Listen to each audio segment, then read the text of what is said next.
what is the probability of an emerging market crisis emanating from Turkey or elsewhere? Any indicators we should be watching out for? Yeah, I just reviewed them today. It's very high and it's already in crisis. So it's not the probability of Turkey, anyone, like if you're long, let's say that, what's the subscriber's name? Audrey. Audrey. Let's say that your entire net wealth or your biggest core position in your portfolio is denominated in Turkish lira. You're in a crisis this morning. I mean, you've been in crisis all year long. But it's just been the most recent risk happening slowly then all at once part that has gotten people into crisis mode, whether in Brazilian real, Turkish lira, or Argentine peso, and there will be more. I mean, Indonesian rupiah. I mean, at the end of the day, these things all look the same. So you're in a crisis. It's not like we're calling for a crisis. That's why we told you to go underweight EM at the beginning of the year. The other thing that's good color, we always talk about this, good color for us is, you know, it's amazing how many, something that's not, like something that's just, you know, doing well or it's not, it's topical, like doesn't get asked, and then all of a sudden after something's already happened, everyone wants to talk about it. Yeah. Everyone wants to ask questions about it. So I think the idea is like when we come on here and, you know, we're calling out things that aren't really realized by the market or aren't respected at all, I mean, it's something to take note of. And this has been something all year. I mean, even when this first started happening, you kind of had that dollar move. Maybe we came in here from a volatility standpoint and just said, look, these stocks are already moving. A lot of this stuff's already crashing, but you can just, it shows you how powerful trends are because no one paid attention to any of it. And like in the volatility space of stuff that I look at, you know, the price of protection or hedging like really didn't move at all. And this is after some of these markets, Turkey, Mexico, are down 12, 13, 15%. I think that in EEM, in the emerging markets ETF, you do have a lot of that large cap China tech stuff.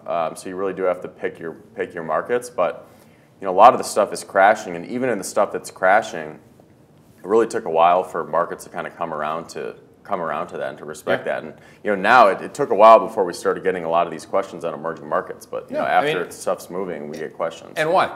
Because the old wall and its media is talking about it today. Finally.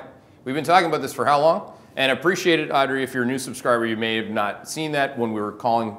You know, risks start to happen, then they happen all at once. So if you think of that in terms of rate of change, so this is a sine curve. This is not an octopus.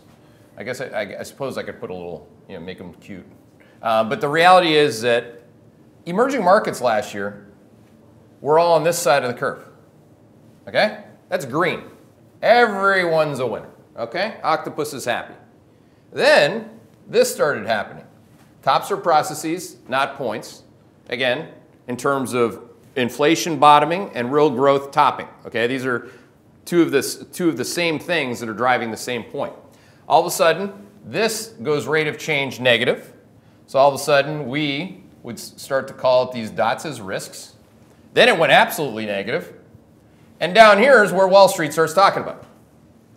That's where the octopus goes sad. You do not want to be the gal or guy that just wakes up this morning to emerging market risks down here when you could have capitalized on the entire move, catching the top end, the rollover, and then the crash.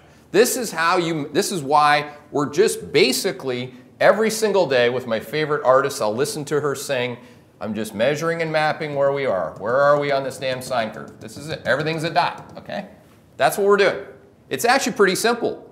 You know, I could teach that lesson to maybe not preschoolers, but I could definitely teach it to middle schoolers, and I can absolutely teach it to anybody in high school who's had year one of calculus. This is simple stuff, but it's hard to execute because you have to have a team, you have to measure and map it with repeatable process, and again, discipline and rigor. But you will not be surprised by some of these big things if you're using our process.